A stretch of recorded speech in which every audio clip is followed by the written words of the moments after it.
ஓம் வீரத்வஜாய வித்மகே விக்னஹஸ்தாய தீமகி தன்னோ பௌம பிரசோதயாத். சிவஸ்ரீ ஜோதிடம் வியூவர்ஸ் எல்லாருக்கும் வணக்கம். இந்த வீடியோல மே மாத பலன்கள் பார்க்கலாம். இந்த மாதத்தின் கிரக நிலைகள்னு பார்க்கும்போது மேஷத்தில் செவ்வாய் பகவான், ரிஷபத்தில் சூரிய பகவான், புதன் பகவான், மிதுனத்தில் குரு பகவான், சுக்கிர பகவான், சிம்மத்தில் கேது பகவான், கும்பத்தில் ராகு பகவான், மீனத்தில் சனி பகவான். இந்த மாதத்தின் சிறப்புகள் என்னென்னு பார்த்தா, மாதத்தின் முதல் நாளே நமக்கு சித்ரா பௌர்ணமி தினம், முழு பௌர்ணமி அன்னைக்கு தொழிலாளர் தினமும் கூட. உலகத்துல இருக்க அத்தனை பேரும் தொழிலாளர்கள் இல்லைன்னா யாருமே கிடையாது. இப்போ அத்தனை தொழிலாளர்களுக்கும் தொழிலாளர் தின வாழ்த்துக்கள். சித்திரகுப்தர் வழிபாடு, பௌர்ணமி வழிபாடு, சந்திரன் வழிபாடு எல்லாத்துக்கும் பெஸ்டான டே. முருகன் கோயில்கள்லாம் கோலாகல விசேஷம். அது மட்டும் இல்ல, அன்னைக்கு முக்கியமான தினம் மதுரைக்கு முத்திரை பதிக்கும் சித்திரை திருவிழா. உலகத்துல எந்த மூலையில இருந்தாலும் மதுரைக்காரவங்க சித்திரை திருவிழாவுக்கு கண்டிப்பா வந்துருவாங்க. கள்ளழகர் வைகை ஆற்றில் எழுந்தருளக்கூடிய அந்த ஒரு தினம். 4ஆம் தேதி அக்னி நட்சத்திரம் ஆரம்பமாகிற நாள். 28ஆம் தேதி அக்னி நட்சத்திரம் நிவர்த்தி தினம். அன்னைக்கு பக்ரீத் பண்டிகை. உலகம் முழுவதும் வாழும் அத்தனை இஸ்லாமிய நண்பர்களுக்கும் பக்ரீத் திருநாள் நல்வாழ்த்துக்கள். 30ஆம் தேதி நமக்கு வைகாசி விசாகம். சொல்லவே தேவையில்லை. அறுபடை வீடுகள்ல முருகனுக்கு அபிஷேகம், அலங்காரம், காவடி. அன்னைக்கு முக்கிய விரத நாள். இனி 12 ராசிகளுக்குமான ராசி பலன்களை பார்க்கலாம். அதுக்கு முன்னாடி நீங்க இப்பதான் நம்ம சேனலை ஃபர்ஸ்ட் டைம் பார்க்கறதா இருந்தா நம்ம சேனலை சப்ஸ்கிரைப் பண்ணிக்கோங்க. இந்த வீடியோவை லைக் பண்ணுங்க. உங்க ஃப்ரெண்ட்ஸ் அண்ட் ஃபேமிலி சர்க்கிளுக்கு இந்த வீடியோவை ஷேர் பண்ணுங்க. மீன ராசி. அறிவாளிகள் நிறைய பேர் பிறந்தது மீனராசி தான். அறிஞர்கள் நிறைய பேர். அதே மீனராசிக்காரர்கள் ரீசன்ட் டேஸ்ல எல்லாம் கொஞ்சம் பாதிப்பு இருந்தது. ஏன்னா 4ஆம் இடத்துல குரு பகவான், 12ஆம் இடத்துல சனி பகவான், வாக்கியப்படி 12ஆம் இடம், திருக்கணிதப்படி உங்களுடைய ராசியிலேயே. சரி, எது எப்படியோ இப்ப சனி பகவான் உங்க ராசியிலே வந்துட்டாரு. முழுக்க முழுக்க வாக்கியப்படியா இருந்தாலும் சரி, திருக்கணிதப்படியா இருந்தாலும் சரி, நீங்க ஜென்ரலா என்ன பண்ணிக்கணும்னா, நீதி, நேர்மை, நியாயம் இந்த 3ஐயும் கடைபிடிக்கணும். இது 3ம் இருந்தா சனி பகவான் யாரையுமே எதுவுமே செய்ய மாட்டாரு. ஏன்னா அவர் நீதிமான், தர்மவான். நீதி, நேர்மை, நியாயம் இதுக்கு முழுக்க முழுக்க கட்டுப்பட்டவர் சனி பகவான். சோ யாரெல்லாம் சனியினுடைய தாக்கத்துல இருந்து தப்பிக்கணும், சனி என்னை அப்படி பண்ணிட்டாரு இப்படி பண்ணிட்டாருன்னா, கண்டிப்பா சனி உங்களை பாதிக்கணும், கெடுதல் பண்ணணும்னு பண்ண மாட்டாரு. நீங்க ஒரு தவறு செஞ்சீங்கன்னா அதை தண்டிக்கணுமேன்னு உங்களை எச்சரிக்கை பண்ணுவாரே தவிர உங்களை கெடுத்துட மாட்டார். சோ மீனராசிக்காரர்கள்லாம் கவனத்துல வச்சுக்க வேண்டியது, எப்போதுமே நியாயமா இருக்கணும். அதே மாதிரி உழைப்பவர்களை சனி பகவான் எதுவும் செய்ய மாட்டாரு. அப்ப நீங்க என்ன பண்ணணும்? உழைக்கணும். நிறைய உழைக்கிறவங்கள சனி பகவான் ஒன்றும் பண்ண மாட்டாரு. நார்மலா வீட்டுல இருக்க லேடிஸ் இல்ல உட்காந்து வேலை பார்க்கக்கூடியவங்க எல்லாம் என்ன பண்ணிக்கணும்னா எக்ஸசைஸ் பண்ணிக்கணும். ஏன்னா நம்ம உடலை நம்மளே வருத்திப்போம், உட்காந்தே இருக்க மாட்டோம். இதனால நம்ம உடம்பு லேசி ஆகும். சனி பகவானே ஒரு ஸ்லோ பிளானட். இப்ப அவரே உங்க ராசி மேல வந்து அமரும் போது உங்களுக்கு இன்னும் லேசினஸ் வரும். அதனால நீங்க என்ன பண்ணிக்கணும்னா, நீங்க லேசியா இருக்க கூடாது, ஆக்டிவா உங்களை வச்சுக்கணும். அதே மாதிரி வாக்கபிள் டிஸ்டன்ஸ்ல இருக்க இடத்துக்கெல்லாம் நடந்து போயிட்டு வரணும். அதுக்கு கூட நான் கார்ல போறேன், வண்டியில போறேன் அப்படிலாம் நினைக்க கூடாது.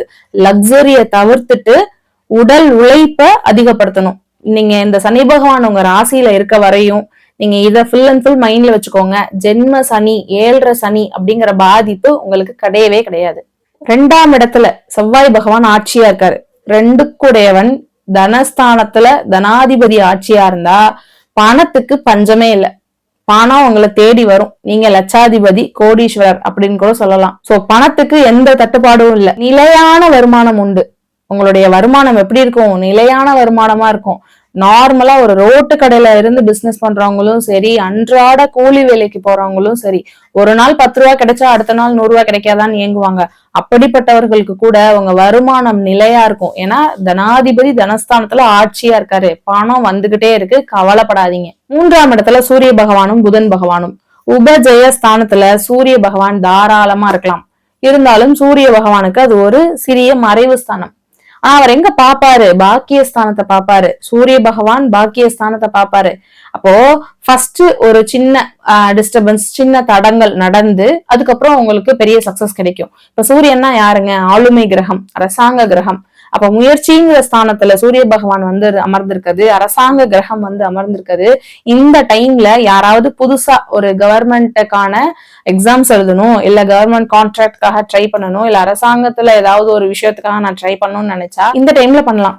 ஏன்னா 3ஆம் இடத்துல சூரிய பகவான். அதே மாதிரி கம்யூனிகேஷன், தொடர்புகள் அப்படிங்கிற ஸ்தானத்துல புதன் பகவான் வந்து அமர்ந்திருக்காரு. அப்ப இதனால என்ன ஆகும், கம்யூனிகேஷன்ல வருமானம் பண்றோம்னு நினைக்கிறவங்க பண்ணலாம். அவங்களுடைய தொடர்புகள் அதிகமாகும், உங்களுடைய கான்டாக்ட்ஸோட கவுண்டிங் அதிகமாகும், புதுசா டாக்குமெண்ட் ஏதோ சைன் பண்ணுவீங்க, இல்ல புது கான்ட்ராக்ட் சைன் பண்ணுவீங்க, மீடியா ஃபீல்ட்ல இருக்கீங்க, இல்ல ஒரு பெரிய இன்வெஸ்ட்மெண்ட் கம்பெனிஸ்ல இருக்கீங்கன்னா புதுசா ஒரு சைன் பண்ணுவீங்க, புது கான்ட்ராக்ட் சைன் பண்ணுவீங்க. அந்த உங்க போடக்கூடிய உங்க கையெழுத்துனால உங்களுடைய வாழ்க்கை அடுத்து இரட்டிப்பு லாபம் தரக்கூடிய வாழ்க்கையா மாறும். இப்ப 4ஆம் இடத்துல குரு பகவானும் சுக்கிர பகவானும் பொதுவா சுப கிரகங்களுக்கு கேந்திர ஸ்தானம் ஒரு ஏற்ற ஸ்தானம் இல்ல.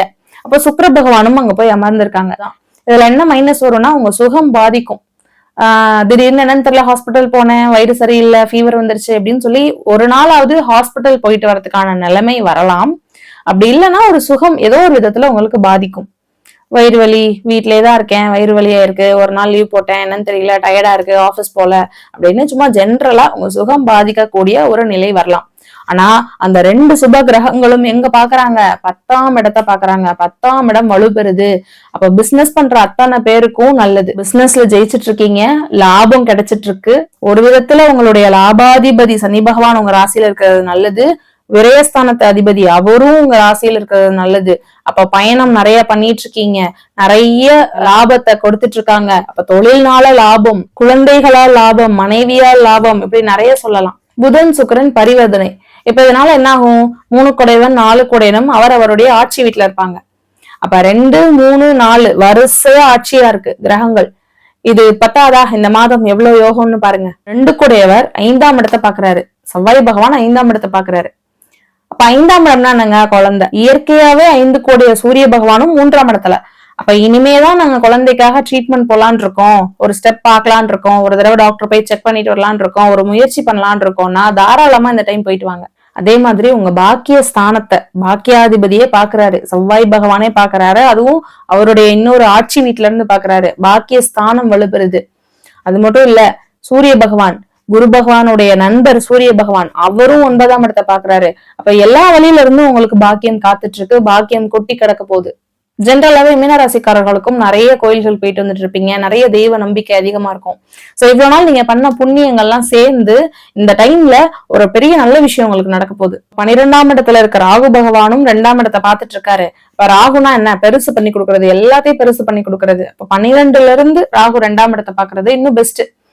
சோ நீங்க எப்போதுமே இப்ப ஞாபகம் வச்சுக்கிறது, தன வரவுக்கு பணத்துக்கு தட்டுப்பாடு இல்ல, குறையில்ல. இந்த மாதம் நீங்க வழிபட வேண்டியது சிவன் வழிபாடு. ஏன்னா 6 குடையவர், ஒரு விதத்துல வேலையை கொடுக்கிறவரு சிவன் சூரியன். அவர் 3ஆம் இடம் முயற்சிங்கிற ஸ்தானத்துல உட்காந்துருக்காரு. அப்ப நீங்க என்ன முயற்சி பண்ணாலும் அது சக்சஸ் ஆகணும். அதனால முழுக்க முழுக்க இந்த மாதம் சிவன் வழிபாடு பண்ணுங்க. இந்த மாதமும் நீங்க ஜெயிக்க போறீங்க. நீ வரக்கூடிய காலம் நமக்கு பொற்காலமா அமைய போது. குரு பயிற்சி மட்டும் வரட்டும், ஒரு மாசம் காத்துட்டுருங்க. இனி அதுக்கப்புறம் கொடி கட்டி பறக்க போறீங்க. மீண்டும் அடுத்த வீடியோவில் உங்களை சந்திக்கும் வரை உங்களிடமிருந்து விடைபெறுவது உங்கள் ஜோதிடர் நிர்மலா இரோஜி. நன்றி, வணக்கம்.